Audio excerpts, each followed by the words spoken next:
बच्चों, सुप्रभात बच्चों। चलिए आज हम एक कहानी पढ़ते हैं, लेकिन कहानी पढ़ने से पहले देखिए थॉट, शिक्षा ही सफलता की कुंजी है। बच्चों, आज हम एक कहानी पढ़ने वाले समदर्शी।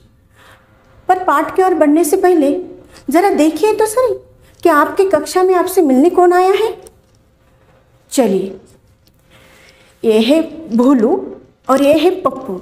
बच्चों, भोलू की एक आँख खराब है। देखिए, इनसे दोस्ती करोगे आप? ठीक है, हम आज एक खेल खेलते हैं। मैं इन दोनों को मेरे हाथ में रखूंगी और आपको बताना है कि कौन भोलू है और कौन पप्पू, और किस हाथ में भोलू है और किस हाथ में पप्पू है। चलिए बच्चों, बताइए किस हाथ में भोलू है और किस हाथ में पप्पू। बच्चों, बिना इनके आंखों को देखे ये बताना मुश्किल है ना कि कौन भोलू है और कौन पप्पू। बच्चों, इनके आंखों के अलावा ये एक जैसे दिखते हैं, है ना, एक जैसे दिख रहे हैं, इसीलिए मुश्किल है कि कौन भोलू है और कौन पप्पू है ये बताना। पर बच्चों, हमारी तो आदत होती है, हमसे कुछ अलग दिखे किसी में तो हमारा ध्यान बार बार उसी तरफ जाता है और हम उनको चिढ़ाते रहते हैं। देखिए ना, ये पप्पू भी ना भोलू को हमेशा चिढ़ाता रहता है और तंग करता रहता है। बच्चों, एक बार तो तंग आके भोलू ने पूछ ही लिया कि पप्पू, आप मुझे क्यों चिढ़ाते रहते हो? हम दोनों एक जैसे दिखते हैं, एक जैसे हैं, हमारी आंखों को ढक दे तो हमें कोई फर्क ही नहीं कर पाता, फिर भी आप मुझे चिढ़ाते रहते हो, क्यों? लेकिन पप्पू ने झट से जवाब दिया, क्योंकि हम सब दोनों आंखों से देख पाते हैं और तुम एक ही आंख से देख पाते हो। मैं बड़ा होकर जो चाहूँ कर सकता हूँ, जो चाहूँ बन सकता हूँ, और तुम बड़े होकर कुछ नहीं कर पाओगे क्योंकि तुम्हारी एक आँख खराब है, इसलिए।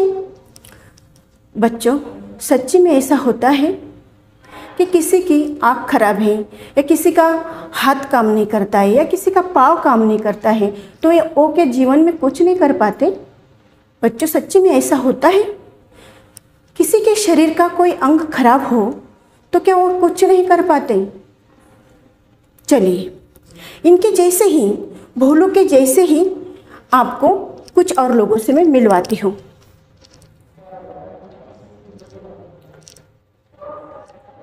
बच्चों, ये तस्वीर देखिए, इनकी गर्दन मुड़ी हुई है, इनका मुंह भी टेढ़ा है, ये कुछ बोल नहीं पाते हैं, ना ही चल पाते हैं। क्या वे अपने जीवन में कुछ नहीं कर पाए होंगे? बच्चों, ये बोल नहीं पाते, चल नहीं पाते, सुन नहीं पाते, तो क्या वे अपने जीवन में कुछ भी नहीं कर पाए होंगे? देखिए, चलते हैं आगे। बच्चों, यह है डॉक्टर स्टीफन हॉकिंग। 21 साल में हुई एक बीमारी के कारण यह अपने शरीर का कोई भी अंग हिला नहीं सकते, ना ही चल सकते हैं, ना ही बोल सकते हैं। पर फिर भी इसी अवस्था में रहकर इन्होंने विज्ञान में कई शोध कार्य किए और विज्ञान के सबसे कठिन सवालों के जवाब दिए हैं। इन्हें दुनिया के सबसे होशियार और आदरणीय लोगों में से गिना जाता है। आपने इन्हें डिस्कवरी चैनल पर भी देखा होगा बच्चों, ठीक है। चलिए, ये तस्वीर देखिए बच्चों, इन्होंने बचपन में ही सुनने की शक्ति खो दी और तो और इन्हें टीचर ने क्लास में से ही निकाल दिया। अब सोचिए कि इन्हें क्लास में से क्यों निकाल दिया होगा? बच्चों, क्योंकि इन्हें मंदबुद्धि कहकर क्लास में से ही टीचर ने निकाल दिया। तो क्या बच्चों ये अपने जीवन में कुछ भी नहीं कर पाए होंगे? चलिए देखते हैं। बच्चों, यह है थॉमस एडिसन। यह लाइट बल्ब के आविष्कारक माने जाते हैं। इन्होंने बचपन में ही सुनने की शक्ति खो दी थी और इन्हें कुछ भी सीखने में दूसरे छात्रों से अधिक समय लगता था, जिस कारण इन्हें चिढ़ाया भी जाता था और सब इन पर हंसते थे। पर इन्होंने अपने जीवन में करीब 1000 से अधिक आविष्कार किए हैं। अपने जीवन में इन्होंने करीब 1000 से अधिक आविष्कार किए हैं और हमारी दुनिया को हमेशा के लिए बदल दिया। सोचिए, अगर वे लाइट बल्ब नहीं बनाते तो क्या होता? सोचिए कि अगर वे लाइट बल्ब नहीं बनाते तो क्या होता? बच्चों, इन्हें देखिए, इन्होंने बचपन में ही यानी 4 साल की उम्र में ही इन्होंने देखने और सुनने की शक्ति खो दी थी। पर बच्चों, सच्ची में ये अपने जीवन में कुछ नहीं कर पाए होंगे। देखते आगे ये कुछ कर पाए हैं या नहीं। बच्चों, इनका नाम है हेलन केलर। बचपन में ही अज्ञात बीमारी से उनकी देखने और सुनने की शक्ति चली गई।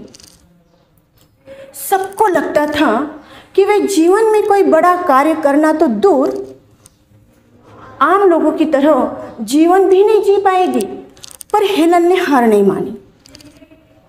इस सब के बावजूद उन्होंने लिखना और पढ़ना सीखा और वह एक बहुत महान लेखिका बनी।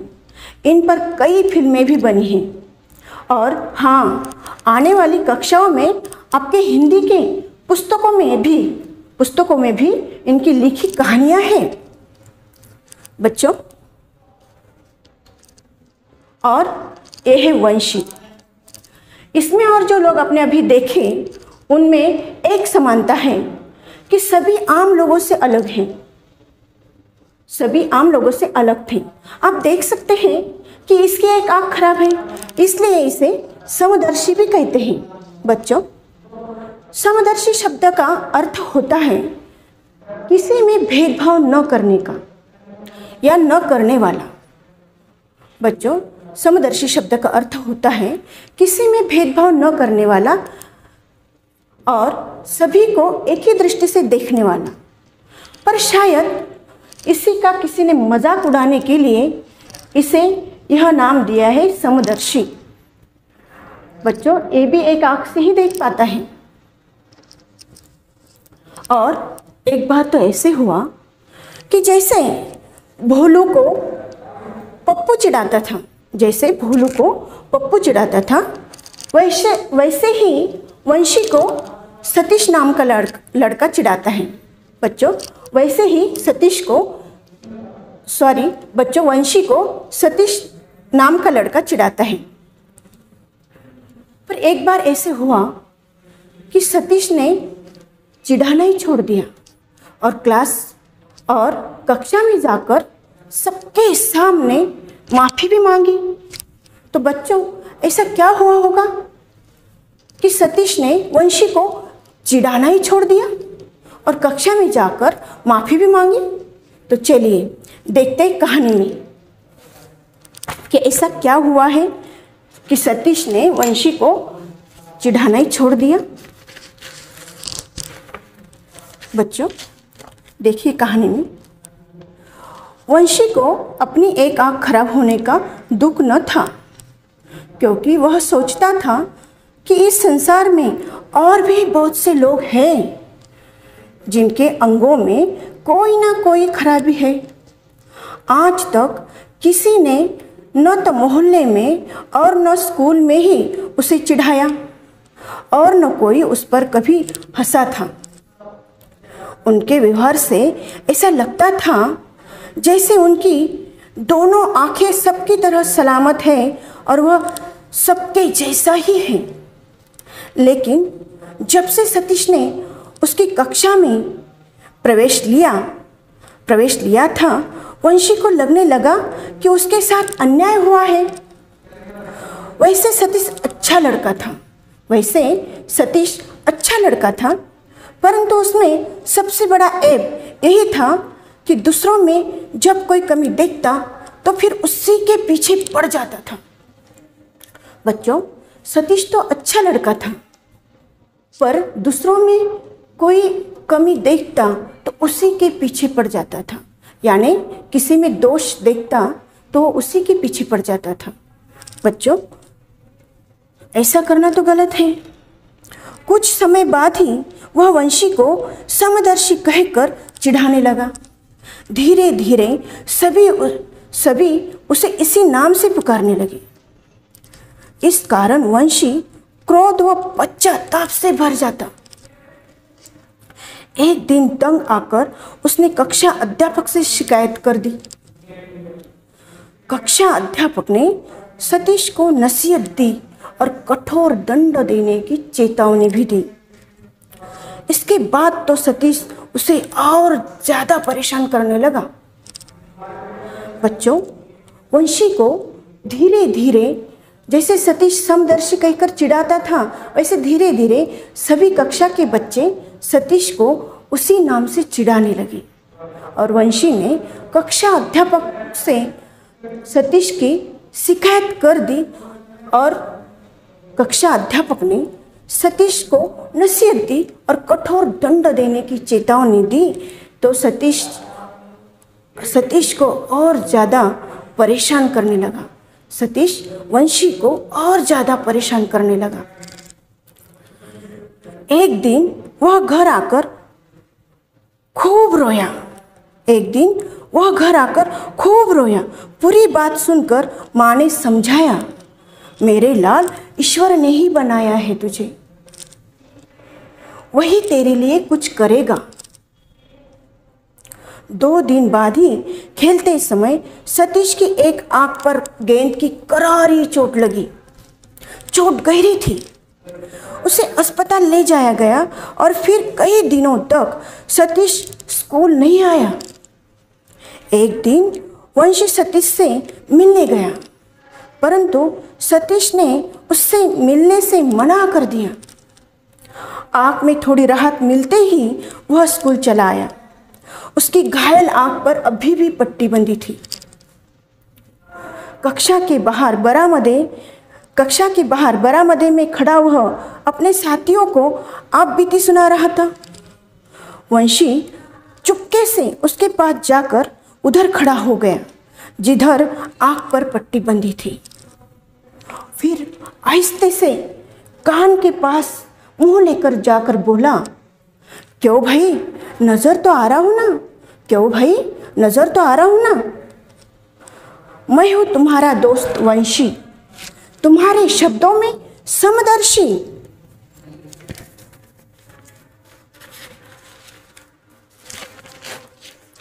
सतीश गुस्से से बोला, समदर्शी जो है वही रहेगा। 2-4 रोज में पट्टी खुल जाएगी, फिर देखना कि समदर्शी कौन है। जब सतीश को चोट लगी तो वंशी ने उसे ताना मारने के लिए अब ताना मारा। सतीश को चोट लगी तो वंशी ने ताना मारा कि क्यों भाई, मैं अभी नज़र तो आ रहा हूँ, मेरी एक आँख खराब है तो आप मुझे समदर्शी कहकर चिढ़ाते हो, अभी आपको कैसे लग रहा है? पर बच्चों, सतीश को बहुत गुस्सा आया, बहुत ही गुस्सा आया। देखते गुस्से में उन्होंने अब आगे क्या किया है सतीश ने। दूसरे दिन वह स्कूल आया तो उसकी आंख पर पट्टी न थी। आंख बुरी तरह लाल थी, असहनीय दर्द होता था। मम्मी ने समझाया भी था लेकिन वह न माना था और पट्टी फेंक कर स्कूल चला आया था। सतीश के साथियों ने उसको कहा, गजब किया तुमने सतीश, गजब किया तुमने सतीश, इतनी जल्दी आंख पर से पट्टी उतार दी, कुछ हो गया तो? सारा दिन उसने बेचैनी में गुजारा। दर्द से बेहाल सतीश घर जाते ही बिस्तर पर लेट गया, चित हो गया। उसे कुछ होश न था। कब मम्मी पापा आए, कब डॉक्टर को बुलाया, कब आंख पर वापस पट्टी बंधी, उसे कुछ पता न था। डॉक्टर अंकल उसके पिताजी के गहरे दोस्तों में से थे, इसलिए शायद पिताजी को डांट रहे थे। ख्याल रखना था तुम्हें, अब भुगतो। दुआ करो ऑपरेशन कामयाब हो। आग की झिल्ली से खून रिस रहा है, जो बड़ा खतरनाक साबित हो सकता है। और आग की झिल्ली से खून रिस रहा है, जो बड़ा खतरनाक साबित हो सकता है। सुनकर सतीश डर गया। उफ, अब मैं क्या करूं? क्या मैं भी समदर्शी बन जाऊंगा? सब मेरी ही गलती है, सब मेरी ही गलती है। मैं ही वंशी को तंग करता था। उसे तो हमेशा सहनशीलता से काम लिया। उसने तो हमेशा सहनशीलता से काम लिया। मैंने ही भूल की। काश मैं ही 2-4 दिन के लिए उसकी तरह सहन कर पाता। आँख से पट्टी न खुलता। अब न जाने क्या होगा, ऑपरेशन में क्या होगा। कहीं आँख चली गई तो। वह इन्हीं विचारों में था कि नींद ने उसे घेर लिया। सुबह जब उसे अस्पताल ले जाने की तैयारी होने लगी तो वह मुंह से कुछ न बोला। ऑपरेशन हुआ और सफल रहा। डॉक्टर अंकल ने पापा को बधाई देते हुए कहा, अब तो 15 दिन पट्टी खोलने न देना। पापा हर्ष विवल हो कुछ कहने जा रहे थे कि सतीश बीच में ही बोल उठा, डॉक्टर अंकल, जब तक आप नहीं कहोगे पट्टी नहीं खोलूंगा। जितने दिन सतीश की आंखों पर पट्टी बंधी रही, वह विभिन्न विचारों में खोया रहा। समदर्शी अब उसे वंशी के नाम से याद आता था। जब आंखें स्वस्थ हो गई तो वह स्कूल गया और अपने साथियों से सबसे पहले वंशी के बारे में पूछा। इतने ही वंशी आता दिखाई दिया तो सतीश लपक कर उसके पास पहुंचा। बच्चों देखिए, सतीश की एक गलती आंख पर से पट्टी निकाल कर फेंकी और बात तो ऑपरेशन तक आ गई।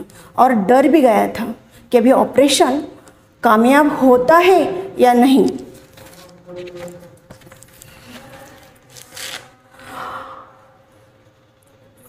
और उसे बाहों में भर लिया। मेरे अच्छे दोस्त, मुझे माफ़ कर दो, अब मैं तुम्हें कभी नहीं चिढ़ाऊंगा। बच्चों देखिए, सतीश ने इस दौरान वंशी के दर्द को समझा। बच्चों, सतीश ने इस दौरान वंशी के दर्द को समझा और उसे माफ़ी भी मांगी। तो बच्चों देखिए, भोलू और वंशी की तरह हमने जो महान लोग देखे हैं, उन्हें भी लोगों ने बहुत कुछ कहा था। इन्हें भी लोगों ने बहुत कुछ कहा था कि वे कुछ नहीं कर पाएंगे, पर फिर भी इन्होंने महान कार्य किए। क्योंकि बच्चों, ये सही अर्थ में समदर्शी थे और ये खुद को और दूसरों को एक ही दृष्टि से देखते थे। बच्चों, इन्होंने कभी नहीं सोचा था कि वे ये कुछ नहीं कर पाएंगे। बच्चों, इन्होंने कभी नहीं सोचा कि ये कुछ नहीं कर पाएंगे। देखिए बच्चों, हमें इन्हीं के जैसे समदर्शी बनना चाहिए। बच्चों देखिए, पाठ के कठिन शब्दार्थ। ऐब यानी दोष, नसीहत यानी सीख, राहत यानी आराम, चित्त पीठ के बल लेटना, हर्ष विह्वल खुशी से। बच्चों देखिए, समदर्शी कहानी के लेखक हसन जमाल हैं। बच्चों, इनका नाम है हसन जमाल। समदर्शी इस पाठ के लेखक का नाम है हसन जमाल। उन्होंने कई प्रसिद्ध कहानियाँ लिखी। वे भारत के प्रसिद्ध लेखकों में गिने जाते हैं। उन्हें रांगेय राघव कथा पुरस्कार भी प्राप्त है।